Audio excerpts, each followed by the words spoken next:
Assalamualaikum warahmatullahi wabarakatuh. Selamat pagi. Bagaimana kabar kalian? Semoga kabar kalian dalam keadaan sehat walafiat. Masih di dalam pembelajaran pendidikan kewarganegaraan, yakni tetap di bab 1 tentang harmonisasi hak dan kewajiban asasi manusia dalam perspektif Pancasila. Dan ini adalah pertemuan keempat.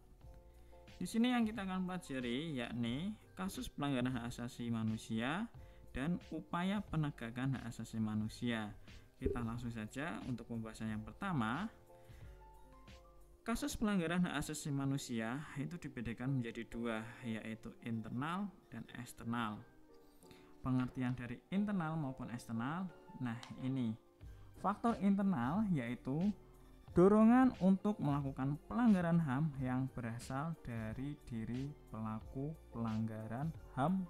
Dan yang kedua yakni faktor eksternal. Faktor eksternal itu sendiri faktor-faktor di luar diri manusia yang mendorong seseorang atau sekelompok orang melakukan pelanggaran HAM. Kita langsung saja selanjutnya, faktor internal maupun eksternal. Kalau internal, pelanggarannya semacam sikap egois, rendahnya kesadaran HAM, sikap tidak toleran. Sedangkan yang eksternal, penyalahgunaan kekuasaan, ketidaktegasan aparat penegak hukum, penyalahgunaan teknologi, dan kesenjangan ekonomi. Dan di sini nanti saya akan menjelaskan satu persatu contoh dari faktor internal maupun eksternal. Yang pertama, faktor internal.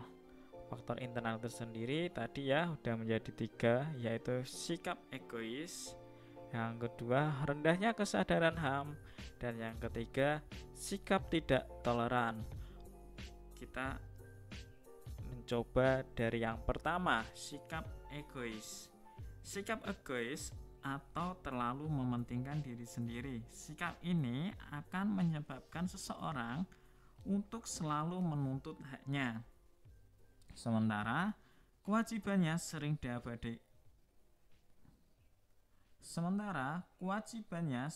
diabaikan.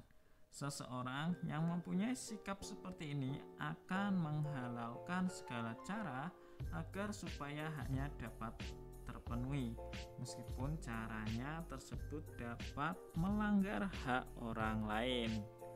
Nah, bisa kalian lihat contoh di layar kaca HP Anda. Berikut ada gambar yang mementingkan dari sikap egois. Yang kedua, rendahnya kesadaran HAM.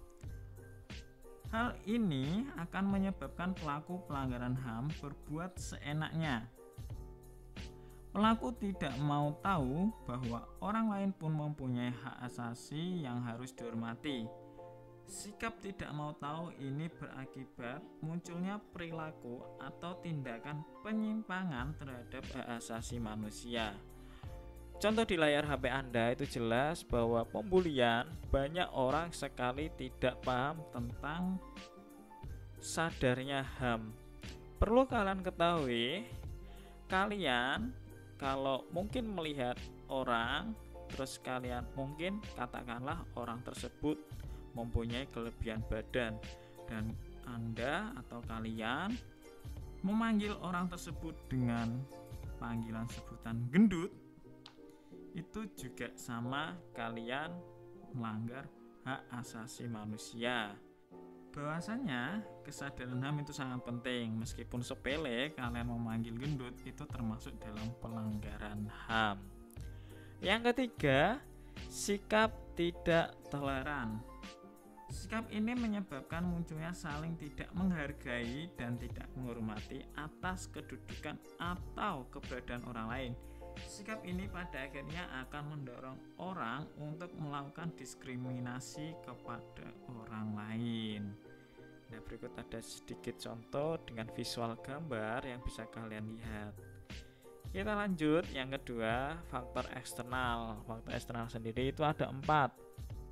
Tadi ya, yang pertama penyalahgunaan kekuasaan, dan yang kedua ketidaktegasan aparat, penyalahgunaan teknologi maupun kesenjangan ekonomi.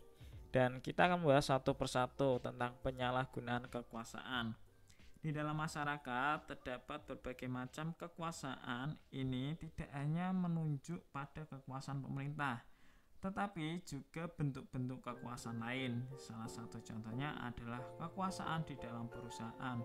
Para pengusaha yang tidak memperdulikan hak buruhnya jelas melanggar hak asasi manusia.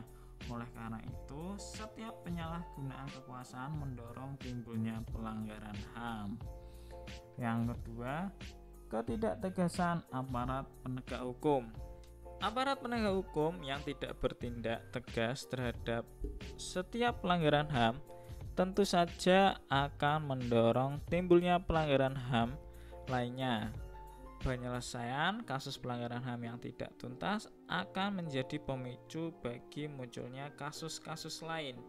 Para pelanggar HAM tidak akan merasa jera karena mereka tidak menerima sanksi yang tegas atas perbuatannya itu. Selain hal tersebut, aparat penegak hukum yang bertindak sewenang-wenang juga dapat dikategorikan sebagai bentuk pelanggaran HAM dan dapat menjadi contoh yang tidak baik. Hal ini dapat mendorong timbulnya pelanggaran HAM yang oleh masyarakat pada umumnya. Dan yang ketiga, penyalahgunaan teknologi. Kemajuan teknologi dapat memberikan pengaruh yang positif, tetapi bisa juga memberikan pengaruh negatif, bahkan dapat memicu timbulnya kejahatan. Kalian tentunya pernah mendengar terjadinya kasus penculikan yang berawal dari pertemanan dalam jejaring sosial. Kasus tersebut menjadi bukti apabila pemanfaatan kemajuan teknologi tidak sesuai aturan. Tentu halnya, ini akan menjadi penyebab timbulnya pelanggaran HAM.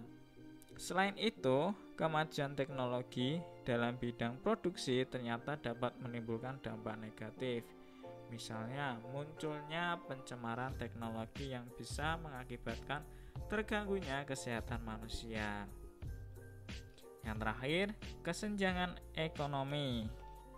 Kesenjangan menggambarkan terjadinya ketidakseimbangan yang mencolok di dalam kehidupan masyarakat. Pemicunya adalah perbedaan tingkat kekayaan atau jabatan yang dimiliki. Apabila hal tersebut dibiarkan akan menimbulkan terjadinya pelanggaran HAM, misalnya perbudakan, pelecehan, perampokan, bahkan pembunuhan. Selanjutnya yakni kasus pelanggaran hak asasi manusia di Indonesia.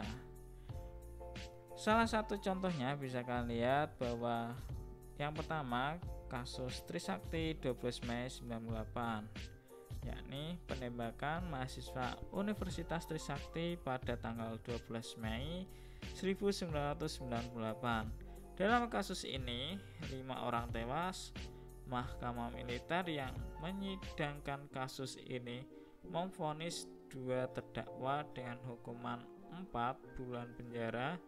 4 terdakwa divonis 2-5 bulan penjara dan 9 orang terdakwa divonis penjara selama 3-6 tahun. Itu salah satu contoh dari pelanggaran hak asasi manusia di Indonesia. Upaya penegakan HAM kalau di Indonesia sendiri, upaya pemerintah dalam menegakkan HAM yakni dengan cara mendirikan Komisi Nasional Hak Asasi Manusia atau yang sering kalian dengar dengan sebutan Komnas HAM. Nah, Komnas HAM sendiri punya wewenang. Wewenangnya apa saja? Yakni yang pertama, melakukan perdamaian pada kedua belah pihak yang bermasalah, dan yang kedua, penyelesaian masalah secara konsultasi maupun negosiasi.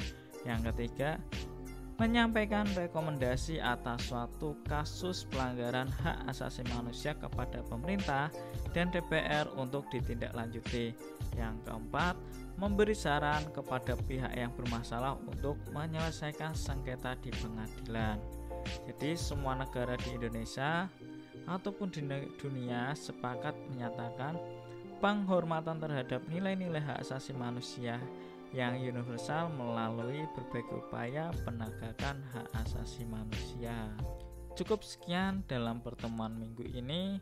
Semoga apa yang kita pelajari bisa bermanfaat bagi kita semua dan menjadi berkah di kemudian hari. Apabila ada pertanyaan, silahkan kalian bisa tanyakan kepada guru kalian dengan menggunakan platform yang sudah disediakan oleh guru kalian. Saya ucapkan terima kasih. Wassalamualaikum warahmatullahi wabarakatuh.